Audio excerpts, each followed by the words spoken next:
오늘 우리 함께 나누실 말씀은 예레미야 36장 11절부터 19절까지의 말씀입니다.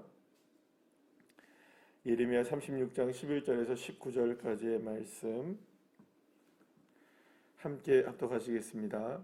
사반의 손자여, 그말의 아들인 마가야가 그 책에 기록된 여호와의 말씀을 다 듣고 왕궁에 내려가서 서기관의 방에 들어가니 모든 고관 곧 서기관 엘리사마와 스마의 아들 들라야와 악보리의 아들 엘라단과 사반의 아들 그마랴와 하나냐의 아들 시드기야와 모든 고관이 거기에 앉아 있는지라. 마가야가 바룩이 백성의 귀에 책을 낭독할 때에 들은 모든 말을 그들에게 전하매, 이에 모든 고관이 구시의 증손 셀레마의 손자 느다냐의 아들 여후디를 바룩에게 보내 이르되, 너는 백성의 귀에 낭독한 두루마리를 손에 가지고 오라. 네리야의 아들 바룩이 두루마리를 손에 가지고 그들에게 오니, 그들이 바룩에게 이르되 앉아서 이를 우리 귀에 낭독하라. 바룩이 그들의 귀에 낭독하매 그들이 그 모든 말씀을 듣고 놀라 서로 보며 바룩에게 이르되, 우리가 이 모든 말을 왕에게 아뢰리라. 그들이 또 바룩에게 물어 이르되, 너는 그가 불러주는 이 모든 말을 어떻게 기록하였느냐 청하노니 우리에게 알리라. 바룩이 대답하되, 그가 그의 입으로 이 모든 말을 내게 불러주기로 내가 먹으로 책에 기록하였노라. 이에 고관들이 바룩에게 이르되, 너는 가서 예레미야와 함께 숨고 너희가 있는 곳을 사람에게 알리지 말라 하니라. 아멘. 할렐루야. 예레미야에게 임한 하나님의 말씀을 그대로 기록했던 이 바룩이 그 1년 후에 기록한 지 1년 후에 이제 성전에서 그 말씀을 모든 백성들에게 낭독을 하게 됩니다. 그렇게 하나님의 말씀이 선포된 이후에 반응이 이제 나타나기 시작합니다. 오늘 본문에서 보게 되면 그 마가야라는 사람이 여호와의 말씀을 이제 듣게 된 그것을 자기 너무나 놀란 거죠. 놀래서 그 자기가 듣고 나서 그것을 서기관들의 방에 찾아갔어요. 그래서 그때 성전에 있던 서기관들의 방에 찾아가니까 거기에 많은 이제 사람들이 있었던 겁니다. 서기관들이 있었던 거죠. 그리고 서기관들에게 지금 이렇게 바룩이 예레미야가 전한 그 말을 기록된 것을 두루마리로 갖고 와서 이렇게 우리에게 들려주었다 하니까 그러면 우리가 한번 들어보자 해서 이제 바룩을 그대로 초청을 해서 그가 읽었던 두루마리를 그대로 갖고 오게 해서 그걸 그대로 또 한번 다시 한번 그 서기관들에게만 다시 한번 읽게 합니다. 그랬더니 그 말을 들었던 이 서기관들이 다 놀라는 겁니다. 하나님의 엄중하신 말씀. 그러니까 서기관들이라고 하면 어떤 사람들일까요? 하나님의 말씀을 연구하는 사람들이거든요. 뭐 제사장과는 좀 다르죠. 그래서 이들은 하나님의 말씀을 하나하나 이렇게 연구하면서 또 하나님이 뜻이 무엇인지를 이렇게 분별하기 하는 사람들이었기 때문에 다른 사람들보다도 하나님의 말씀에 굉장히 촉각을 세울 수밖에 없었던 것이죠. 게다가 여기서 한 가지를 우리가 생각해 보면 그때 당시 이제 두루마리를 구해서 거기에다가 먹으로 한 글자 한 글자씩 써서 말하자면 휴대하기가 편했던 겁니다. 그 두루마리를 썼다는 것은.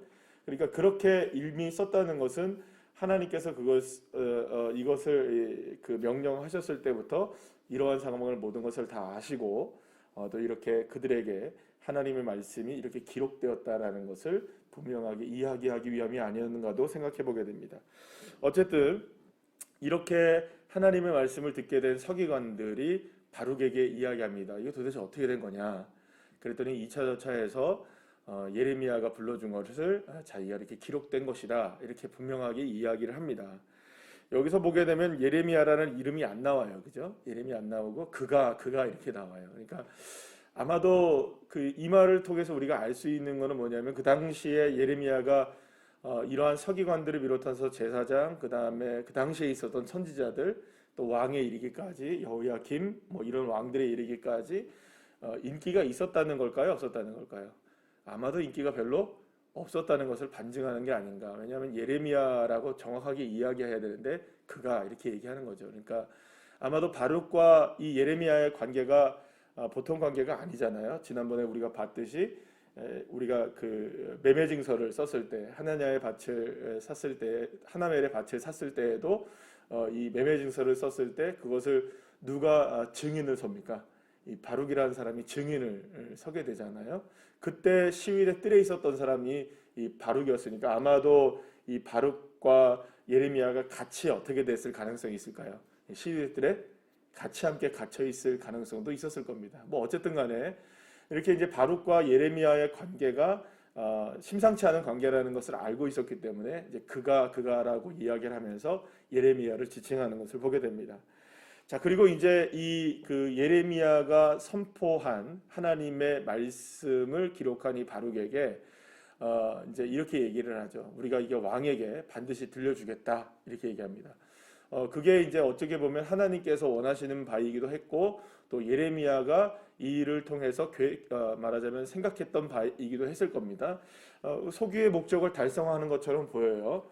자, 그런데 이제 여기에서 한 가지 이제 모습이 이제 나옵니다. 하나님의 말씀을 이제 전해 듣고 나서 이렇게 하나하나 조치를 취해 나가죠.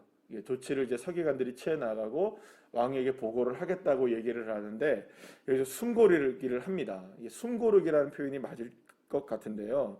어떤 일을 하느냐 하면 오늘 보면 19절 말씀에 보게 되면 바룩에게 무슨 얘기를 하냐면 예레미야와 함께 어떻게 하라는 겁니까? 잠시 동안 숨어 있으라라는 얘기를 해요. 자, 숨어 있으라라는 얘기가 얼뜻 보면은 누구를 위한 것처럼 보입니까?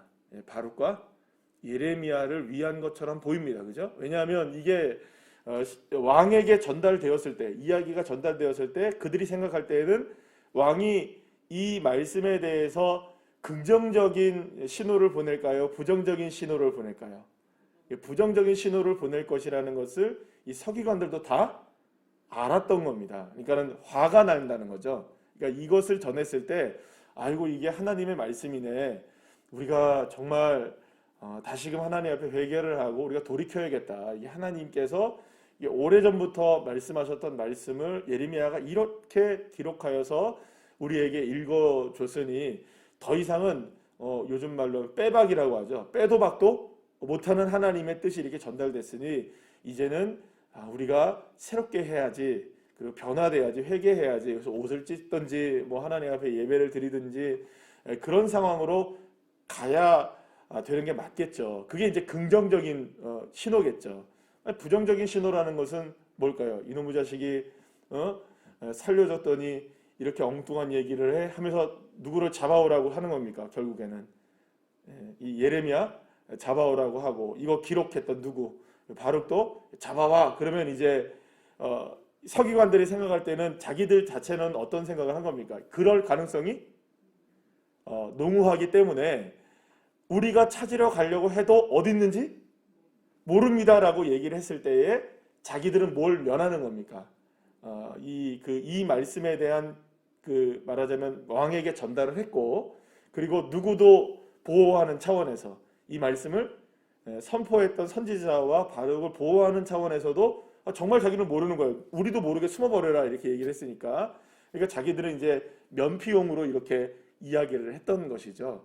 어떻게 보면 굉장히 지혜로운 뭐랄까요? 이 선택일 수도 있습니다. 왕에게는 전달하고 자기들은 책임을 면하고 이렇게 되는 거죠. 자, 이게 굉장히 어떻게 보면은 숨고르기도 되고 또 말하자면 이 서기관들에게는 나름대로는 지혜로운 일을 한 거라고 평가는 할 수가 있을 것 같아요. 자, 그런데 여기서 우리가 한 가지를 고민을 해봐야 되는 것이 있습니다. 그런데 여기서 중요한 건 뭐냐면 지금까지 계속해서 어제도 그렇고 그제도 그렇고 그 이전에도 지금 우리가 그 레갑 자손에 관한 이야기들도 계속해서 나오게 되고 그 이전에 우리가 생각했을 때 시드기야 왕 때로 다시도 한번 올라가면 내려가야 돼. 올라가면 그렇게 가면은 거기에서도 이제 뭐랄까 종들을 놓아주고 다시 어떻게 합니까? 다시 종들을 다 불러들여서 하고 뭐 이런 일들을 우리가 생각해 볼 때 가장 중요한 지금의 그 예레미야서가 지금 진행되고 있는 포인트는 딱 한 가지입니다. 순종이라는 단어입니다. 무슨 이야기인지 아시겠죠? 계속해서 지금 하나님이 예레미야를 통하여서 이 말씀을 통하여서 우리가 지금 성경을 읽고 있는 예레미야를 통하여서는 하나님이 계속 포인트를 어디에다 지금 집중을 하고 계십니까? 하나님의 말씀에 순종해야 한다. 하나님 말씀에 순종하지 않으면 안 된다. 그래서 레갑자손을 통해서 순종의 어떤 모습인지를 분명하게 이야기해 주셨잖아요. 그리고 나서 이런 모습들을 계속해서 이어가고 있는 모습을 볼 때 마치 서기관들이 순종하는 것처럼 보이지만 사실상 이거는 순종일까요? 아닐까요? 지금까지 우리가 봐왔던 맥락을 통하여서 본다면 이거는 순종처럼 보입니다. 그죠? 적어도 누구에게 얘기합니까? 왕에게 가서 얘기도 하고 누구도 보호합니까? 선지자도 보호하는 것처럼 보이지만 이러한 일련의 일들 속에 결국에는 서기관들은 지금 자기들이 무엇을 판단하고 있는 걸까요?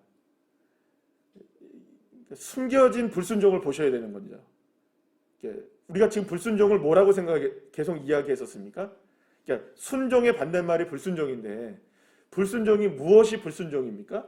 그러니까 하나님의 말씀을 그냥 잠시 어기고 하나님의 뜻을 이렇게 그냥 행하지 않는 것 자체가 불순종이 아니라 하나님의 말씀과 하나님의 뜻을 누구의 생각대로 자기의 생각대로 재단해내고 평가하는 것이 불순종이라고 계속 말씀드렸잖아요.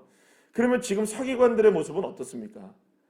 마치 하나님의 말씀을 잘 따르는 것 같고 반응하는 것처럼 보이고 뭔가 액션을 취하고 있는 것처럼 보이고 자기들 나름대로 뭔가 이렇게 나름대로 이렇게 반응하는 것처럼 보이지만 그 가운데는 정확하게 무슨 생각들이 들어가 있는 겁니까? 서기관들에게 여전히 자기의 생각으로 움직이고 있는, 그러니까 자기의 평가, 자기가 상황을 보고 그 상황 속에서 이 모든 일들을 이렇게 처리해 나가고 있는 것을 보죠. 그러니까 사실은 이 모습이 우리가 볼 때에는 서기관들이 무엇인가 이제 변화가 일어나는구나, 순종하고 있구나라고 얘기를 살 수는 있을지는 모르지만 엄밀하게 따져보면 이 사람들의 순종은 순종이 아닌 겁니다. 지금 하나님이 이 서기관들의 모습을 통하여서 예레미야 오늘 본문의 말씀을 통해서 우리에게 보여주고자 하는 것은 바로 이러한 부분이죠. 그러니까 결국에는 우리가 오늘 이 시간에 함께 이 새벽에 이 말씀을 통해서 우리가 이 장면을 통해서 우리가 깨달아야 되는 것이 있다면 여러분 우리가 생각할 때 믿음이 다 믿음이 아닙니다. 사실은 순종이 다 순종이 아닙니다. 감사가 다 감사가 아닙니다. 진짜 감사가 있을 것이고 진짜 순종이 있을 것이고 진짜로 성령의 충만함이 있을 것이고 진짜 믿음이 있을 거라는 거예요. 그렇다면 여러분 진짜 믿음은 뭐고 가짜 믿음은 뭐냐, 진짜 성령의 충만함은 뭐고 가짜 성령의 충만함은 뭐냐, 이렇게 얘기한다면 여러분 딱 한 가지입니다. 기준은 결국에는 하나님이 원하시는 건 딱 한 가지입니다. 나는 죽고 예수님이 살아있느냐에 대한 부분입니다. 결국 내 생각은 내려놓느냐 아니면 여전히 내 생각이 앞장서고 있느냐. 여러분 우리는 치열하게 이것과 지금 싸우고 있는 겁니다. 어제 수요일밤 예배도 말씀드린 것처럼 믿음을 위하여 싸우라는 겁니다. 그럼 믿음을 위해 싸우라는 건 뭡니까? 결국은 이렇게 치열한 삶의 현장 속에서 치열한 영적인 전쟁이 우리에게 늘 펼쳐지는 것이죠. 무엇과 무엇과의 싸움입니까? 세상의 흐름과 주님의 뜻의 흐름을 어떻게 분별할 수 있느냐. 그리고 모든 사람들이 예수님이 말씀하신 것처럼 많은 사람들이 무엇을 먹을까, 무엇을 입을까, 무엇을 마실까를 생각하며 살아갈 때 너희는 먼저 무엇을 구하라? 그의 나라와 그의 의를 구하라. 이를 위하여 싸우는 것이 무엇을 위해 싸우는 것일까요? 믿음을 위하여 싸우고 선한 싸움의 모습이 되는 것이라고 주님이 말씀하시고 계시는 것이죠. 어쩌면 우리도 이 새벽에 나와서 이렇게 예배를 드리고 또 주님 앞에 기도를 해도 때로는 우리가 우리 자신 스스로를 속일 때도 있습니다. 여러분 우리가 물론 이 새벽에 여러분들이 나와서 예배 드리시는 분들이 뭐 문제가 있고 안 있고 제가 이런 얘기를 드리는 건 아니고요. 그러니까 뭐 다 오해하지 않으실 거라고 생각하지만 그러니까 사실은 우리가 정확하게 우리의 영적인 주소를 볼 수 있어야 되는 것이죠. 그러니까 하나님 앞에 우리가 예배를 드린다고 해서 다 예배가 아닐 수 있다는 것을 우리가 알고 있습니다. 그러면 그거는 오늘도 이 시간에도 적용이 되어지죠. 우리가 기도하는 것이 모두가 다 진짜 기도가 아닐 수도 있는 겁니다. 그러면 그거는 누구에게도 적용되어집니까? 오늘 이 시간 기도하고 있는 우리들에게도 적용이 되어집니다.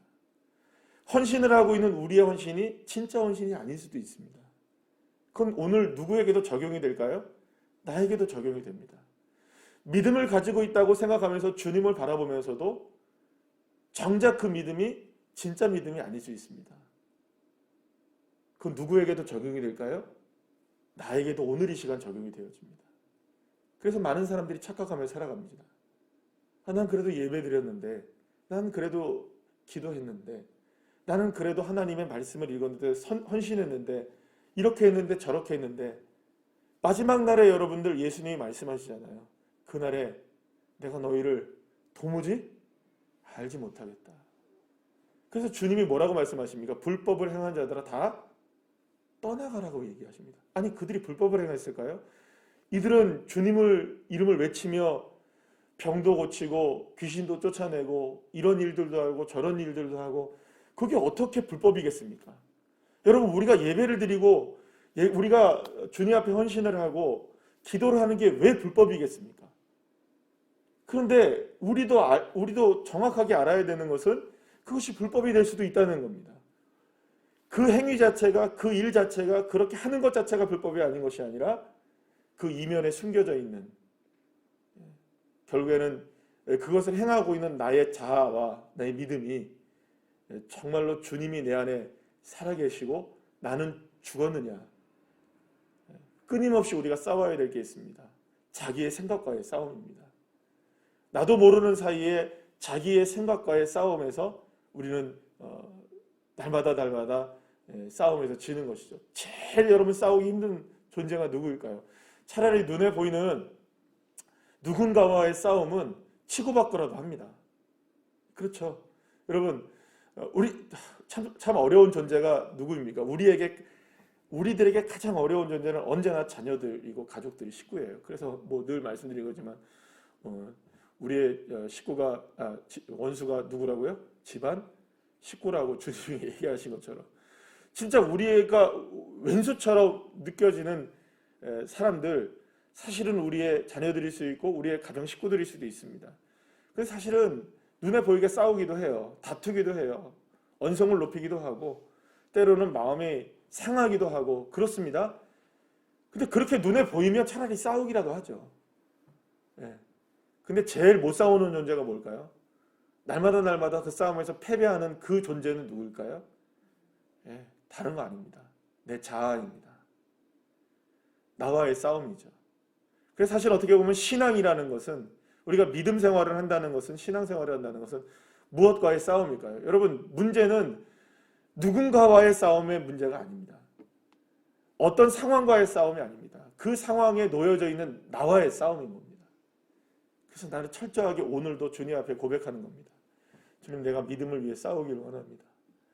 내가 주님 때문에 죽고 주님 때문에 살고 내 생각과 내 뜻을 다 주님 내려놓게 하시고 오늘도 나는 죽고 예수로 살게 해주십시오. 사랑하는 여러분 방법이 무엇이 있겠습니까? 우리의 온전한 신앙 어떻게 세울 수 있겠습니까? 선지자들도 서기관들도 교묘하게 자기가 모두가 다 순종하는 것처럼 다 여겨지고 있는 이때이지만 그러나 주님은 정확하게 보고 계시는 거죠.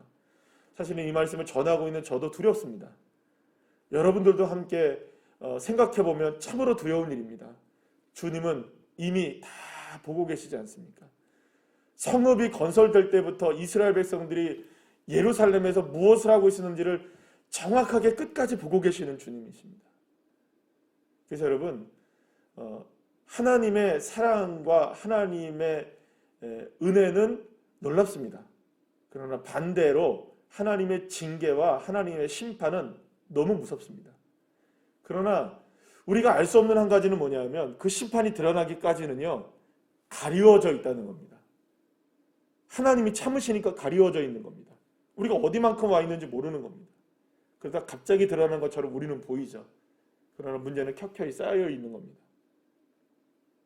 주님의 심판이 임할 때는 우리는 정말 두려운 겁니다.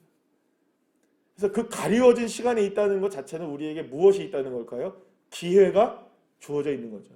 나와의 싸움, 철저하게 주님의 십자가와의 싸움, 이 믿음과의 싸움에서 승리하시기를 축복합니다.